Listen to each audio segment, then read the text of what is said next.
Bismillahirrahmanirrahim. Assalamualaikum warahmatullahi wabarakatuh. Alhamdulillahi alamin wassalatu wassalamu ala asyrafil anbiya'i wal mursalin wa ala alihi wa sahbihi ajma'in. Qala subhanaka la ilma lana illa ma 'allamtana innaka antal alimul hakim. Wa la hawla wa la quwwata illa billahil aliyyil azim. Allahumma shalli ala sayyidina Muhammad al-Fatihi lima ughliq wal khatimi lima sabaq. Nasiril haqqi bil haqq wal hadi ila siratikal mustaqim. Sallallahu alaihi wa ala alihi wa sahbihi haqqa qadrihi wa miqdarihil azim. Bismillahirabbil azim wa rasulil karim wal malaikatil muqarrabin. Assalatu wassalamu alayka ya sayyidi ya Rasulullah, khudh bi yadi qalat hilati adrikni. La ilaha illallah wahdahu la syarika lah, lahul mulku wa lahul hamdu wa huwa ala kulli syai'in qadir. Amma ba'd. Pertama-tamanya kita ucapkan alhamdulillah, syukur kita kepada Allah Subhanahu Wa Taala kerana diberikan kesempatan dan peluang untuk sama-sama kita menyambung kembali pembacaan kitab Syama'il Muhammadiyah Imam Tirmizi rahimahullah taala. Dan insya-Allah pada tengah hari ini kita masuk pada bab yang ke-29. Bab yang ke-29 daripada kitab Syama'il, yakni bab yang menerangkan tentang bekas minuman Rasulullah sallallahu alaihi wasallam. Qala mu'allifu rahimahullah ta'ala wa nafa'na bihi wa bi'ulumihi wa barakatihi fid dharain amin. Ma ja'a fi qadahi Rasulillah sallallahu alaihi wasallam. Termasuk pada hadis yang ke-185. Hadis yang ke-185, yakni Nabi SAW minum daripada bekas yang diperbuat daripada kayu. Bekas minuman yang diperbuat daripada kayu. An Thabit qala akhraja ilaina Anas bin Malik radhiyallahu anhu qadaha khashabin ghalidha mudabbaban bihadid faqala ya Thabit hadha qadahu Rasulullah sallallahu alaihi wasallam. Maksudnya diriwayatkan daripada Thabit,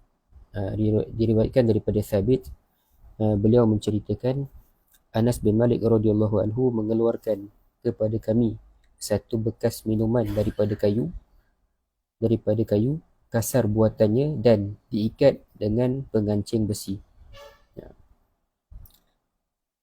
Ini Sayyidina Anas bawa keluar untuk ditunjukkan kepada Thabit. Satu bekas minuman yang diperbuat daripada kayu, dan bekas itu kasar, kasar buatannya. Kasarlah bekas itu, bekas yang kasar, dan diikat dengan pengancing besi, yakni diikatkan bekas itu dengan besi lah. Anas bin Malik berkata, wahai Sabit, inilah bekas minuman Rasulullah sallallahu alaihi wasallam. Itulah kata Sayyidina Anas kepada Thabit, inilah bekas minuman Nabi SAW. Okay, hadis yang ke-186. Lepas ni baru kita akan huraikanlah serba sedikit. Hadis yang ke-186. An Anas radhiyallahu anhu qala laqad saqaitu Rasulullah sallallahu alaihi wasallam bihadzal qadah asy-syaraba kullahu al-ma' wan nabidh wal asal wal laban. Maksudnya diriwayatkan daripada Anas bin Malik radhiyallahu anhu, beliau menceritakan, sesungguhnya aku telah memberi minum kepada Rasulullah sallallahu alaihi wasallam dengan bekas minum ini semua jenis minuman. Ini kata Sayyidina Anas, kata aku telah memberi minum kepada Nabi sallallahu alaihi wasallam menggunakan bekas ini semua jenis minuman. Semua jenis minuman tu al-ma' wan nabith wal asal wal laban, yakni air, kemudian nabis, lepas tu madu, wal asal madu, wal laban susu. Ada 4 jenis minuman yang diberikan kepada Nabi SAW menggunakan bekas ini, yakni air, nabis, madu dan juga susu, 4 jenis. Jadinya kedua-dua hadis yang kita bacakan tadi nak bagi tahu kepada kita bahawa Nabi SAW itu memiliki satu bekas minuman yang diperbuat daripada kayu yang kasar dan diikat bekas minuman itu dengan besi, dengan pengikat besi. Dengan bekas itulah Nabi SAW menikmati minumannya, sama ada air, nabis, susu ataupun madu. Dengan bekas itu Nabi SAW menikmati minuman, sama ada air ke, susu ke, madu ke, nabis ke. Itu yang dinikmati oleh Nabi SAW. Bekas tersebut disimpan oleh Sayyidina Anas. Selepas Nabi wafat, bekas itu disimpan oleh Sayyidina Anas. Maksud perkataan Anas bin Malik dalam hadis kedua, dalam hadis kedua ni tadi ada satu perkataan dengan bekas minum ini. Dengan bekas minum ini itu menunjukkan kepada bekas minuman yang dinyatakan oleh Sayyidina Anas pada hadis yang pertama tadi. Hadis yang mengatakan bahawa ada satu bekas diperbuat daripada kayu yang sangat kasar dan diikat dengan besi. Jadinya hadis tu dipakai juga di dalam bekas itu adalah bekas yang sama yang dinyatakan dalam hadis yang kedua kita bacakan tadi. Dia adalah bekas yang sama. Dalam Sahih Al-Bukhari, dalam kitab Sahih Al-Bukhari, Asim Al-Ahwal menceritakan, aku pernah melihat bekas minuman Nabi SAW dalam simpanan Anas bin Malik. Bekas itu telah pecah lalu diikat oleh Anas bin Malik dengan besi. Bekas itu ialah satu bekas minum yang cantik, elok dan lebar. Tidak tinggi lah, lebar, dia tidak tinggi. Dibuat daripada kayu nadar. Kayu nadar ini adalah kayu yang sesuai untuk dibuat sebagai bekas lah. Kayu nadar ini adalah kayu yang sesuai untuk dibuat bekas. Ada satu ketika Sayyidina Anas ini kata Sayyidina Anas, sesungguhnya aku telah memberi Nabi SAW minum dalam bekas ini lebih banyak daripada sekian-sekian minuman. Jadinya daripada bekas itulah Sayyidina Anas beri minum kepada Nabi SAW menggunakan bekas itu. Kemudian kata Ibnu Sirin, kata Ibnu Sirin, bekas minuman itu diikat dengan gelang daripada besi. Kemudian Sayyidina Anas bin Malik berhasrat menukarnya dengan gelang daripada emas atau perak. Ada satu ketika itu Sayyidina Anas nak tukar gelang besi itu, ditukarkan dengan gelang sama ada gelang emas ataupun gelang perak untuk diikatkan pada bekas kayu lah, untuk diikatkan pada bekas kayu tu. Kemudiannya Abu Talhah radhiyallahu anhu berkata kepadanya, kemudian Abu Talhah seorang sahabat Nabi berkata kepada Sayyidina Anas, jangan kamu tukar sesuatu yang dibuat oleh Nabi SAW. Jangan kamu tukar sesuatu yang dibuat oleh Nabi SAW. Kemudian Sayyidina Anas pun melupakanlah hasrat tersebut.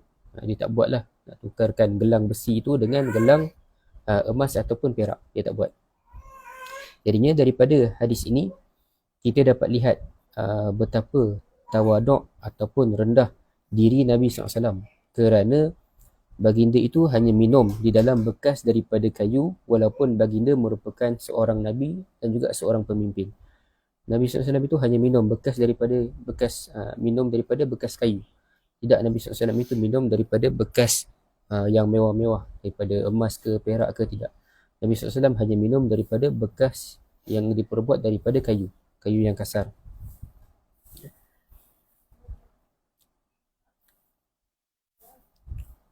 Sebab apa Nabi SAW tidak minum daripada bekas-bekas yang mewah? Malah Nabi SAW melarang menggunakan bekas yang diperbuat daripada emas dan perak untuk digunakan, sama ada untuk digunakan sebagai alat untuk makan ataupun alat untuk minum. Nabi SAW larang. Sebab itulah Nabi SAW ini hidupnya sangat tawaduk, hidupnya sangat rendah diri, hanya menggunakan bekas yang biasa saja, tidak gunakan bekas yang mewah-mewah. Walaupun Nabi SAW itu merupakan seorang pemimpin besar, merupakan seorang Nabi, tidak baginda inginkan benda-benda bersifat keduniaan, bersifat kemewahan dunia. Nabi SAW tidak mahu. Daripada perbuatan Anas bin Malik yang menyimpan bekas minum Nabi SAW, jadinya Sayyidina Anas ini dia menyimpan bekas minum Nabi SAW. Jadi apa pengajaran yang kita boleh ambil? Menunjukkan kepada kita keharusan untuk menjaga dan memelihara kesan peninggalan Nabi sebagai tatapan generasi berikutnya. Jadinya harus untuk kita ini simpan barang untuk tatapan generasi yang berikutnya, seperti mana yang dilakukan oleh Sayyidina Anas bin Malik yang menyimpan bekas minuman Rasulullah untuk ditunjukkan kepada orang yang selepasnya. Macam dalam hadis ni ditunjukkan kepada Sabit, ni. Jadinya boleh untuk disimpan bekas-bekas peninggalan Nabi SAW, kesan-kesan peninggalan Nabi SAW, asar Nabi itu boleh untuk disimpan untuk generasi seterusnya untuk dapat lihat lah, dapat tengok, dapat mengambil keberkatan, dapat mengambil pengajaran daripada kesan peninggalan ataupun kesan barang yang ditinggalkan oleh Rasulullah SAW. Jadinya kesimpulan daripada hadis-hadis yang kita bacakan tadi, dua hadis yang kita bacakan tadi, kesimpulannya apa?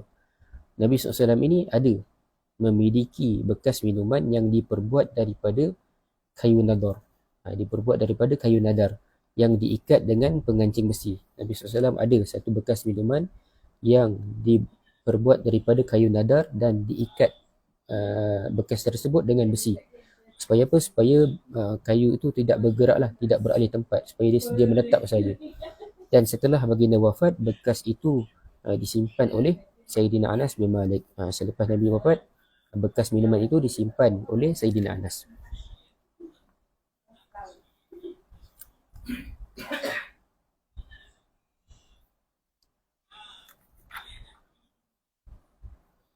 Jadi Ustaz, itu sajalah perkongsian hadis pada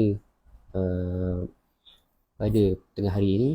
Allah Subhanahu wa taala alam. Assalamualaikum warahmatullahi wabarakatuh.